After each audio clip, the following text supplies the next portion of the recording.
শেরপুরে নার্সিং পেশা ও নার্সদের নিয়ে কটূক্তিমূলক এবং মানহানিকর বক্তব্য প্রদান করায় নার্সিং ও মিডওয়াইফারি অধিদপ্তরের মহাপরিচালক মাকসুরা নূর এর অপসারণের দাবিতে প্রতিবাদ সমাবেশ ও মানববন্ধন অনুষ্ঠিত হয়েছে।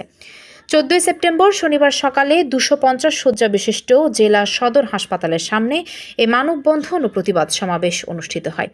প্রতিবাদ সমাবেশে বক্তব্য রাখেন নার্সিং সংস্কার পরিষদের শেরপুর জেলা শাখার সমন্বয়ক মোহাম্মদ গোলাম রাব্বানী এবং শিখা রানী সরকার।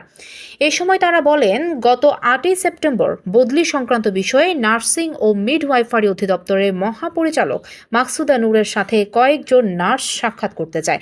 এ সময় ওই ডিজি মহাপরিচালক মহোদয় নার্সদের সাথে অসৌজন্যমূলক আচরণ করেন।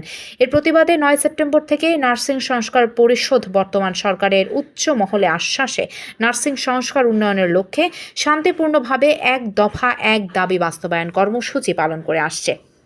প্রতিবাদ সমাবেশে অন্যান্য নেতৃবৃন্দের মধ্যে নার্সিং ইনস্টিটিউট এর ইনস্ট্রাক্টর শরীফা আক্তার, জেলা হাসপাতালে নার্সিং সুপারভাইজার রশিদা আক্তার, জেলা সিভিল সার্জন কার্যালয়ের ডিপিএইচএস মোহাম্মদ শাহিনুর ইসলাম প্রমুখ উপস্থিত ছিলেন।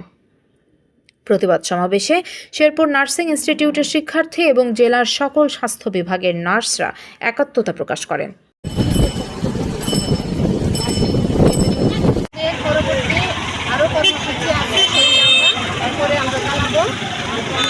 আমাদের যে ঢাকায় কেন্দ্র আছে সেই কেন্দ্রের সাথে আমরা একাত্মতা নিয়ে আমরা আজকে মানববন্ধনে আমরা এগিয়ে আছি।